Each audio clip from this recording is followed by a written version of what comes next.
বন্ধুরা, আপনারা সকলেই শেখ হাসিনার আমলে তৈরি আয়নাঘর সম্পর্কে জানেন, যেটি ছিল হাসিনার টর্চার সেল। সে সময় যারা শেখ হাসিনার বিরুদ্ধে যেত বা তার বিরুদ্ধে আন্দোলন বা কোনো কিছু করত, তাদেরকেই আয়নাঘরে প্রেরণ করা হতো, আর আয়নাঘরে নিয়েই তাদের উপরে চালানো হতো অমানবিক নির্যাতন। আপনারা এখন সরাসরি আয়নাঘরের ভিতরের দৃশ্য দেখছেন, যেটি 1 বছর আগের দৃশ্য। আয়নাঘরের ইতিহাস 1 বছরের পুরনো হলেও এখনও মানুষের মনে আয়নাঘরের ভয় জেগে আছে। এখনও আয়নাঘর শব্দটি শুনলে অনেকের ভিতরে এক অজানা ভয় কাজ করে। আপনাদের অনেকেরই মনে প্রশ্ন জাগতে পারে যে আয়নাঘরের ভিতরে কেমন ছিল। আয়নাঘরের ভিতরে ছিল ঘুটঘুটে অন্ধকার, সেখানে কোনো কিছু দেখা যেত না। জায়গাটা ছিল একদম নিরিবিলি, বাইরের কোনো শব্দ সেখানে প্রবেশ করতো না, এবং আয়নাঘরের ভিতরে যেসব কয়েদি থাকতো তারা কোথায় আছে তারা কেউই জানতো না। এমনকি তাদের লোকেশন সম্পর্কেও তাদের কোনো ধারণা ছিল না। এছাড়াও আয়নাঘরের মাটির নিচে অসংখ্য গণকবরের দৃশ্যও পেয়েছে ইউনূস সরকার। গত 5 মাস আগে সেনাবাহিনী অভিযান চালায় আয়নাঘরে, এবং সেখানে অসংখ্য গণকবরের সন্ধান পাওয়া যায়।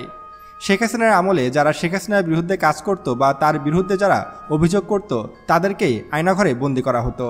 একটি রিপোর্ট থেকে জানা যায় যে আয়নাঘরে 16 বছরে প্রায় 40,000 মানুষকে হত্যা করা হয়েছিল, এবং প্রায় 4 থেকে 5 লক্ষ মানুষকে বন্দি করা হয়েছিল আয়নাঘরের বিভিন্ন সেলে। আপনি যদি ভেবে থাকেন আয়নাঘর মানে শুধুমাত্র একটি কারাগার, তাহলে আপনি ভুল করবেন। পুরো বাংলাদেশ জুড়ে অসংখ্য আয়নাঘর ছিল, বিশেষ করে পুলিশের একাধিক আয়নাঘরের সন্ধান পাওয়া গেছিল।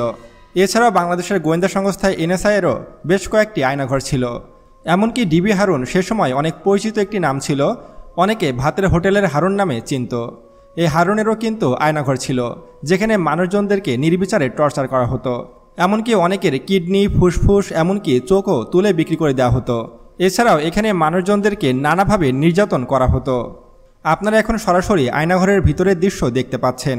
এখানে কিভাবে হাজার হাজার মানুষের কঙ্কাল পড়ে আছে মানুষের মৃতদেহ, গলিত অংশ।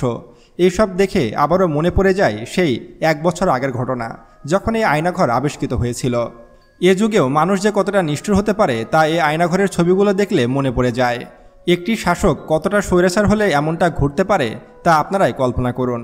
আমাদের কাছে এমন অনেক রিপোর্ট এসেছে যে যারা বছরের পর বছর আয়নাঘরে বন্দী ছিল, অনেক বন্দির আত্মীয়স্বজনরাও জানতো না যে তাদের সন্তান বা তাদের ভাই এখনও জীবিত রয়েছে।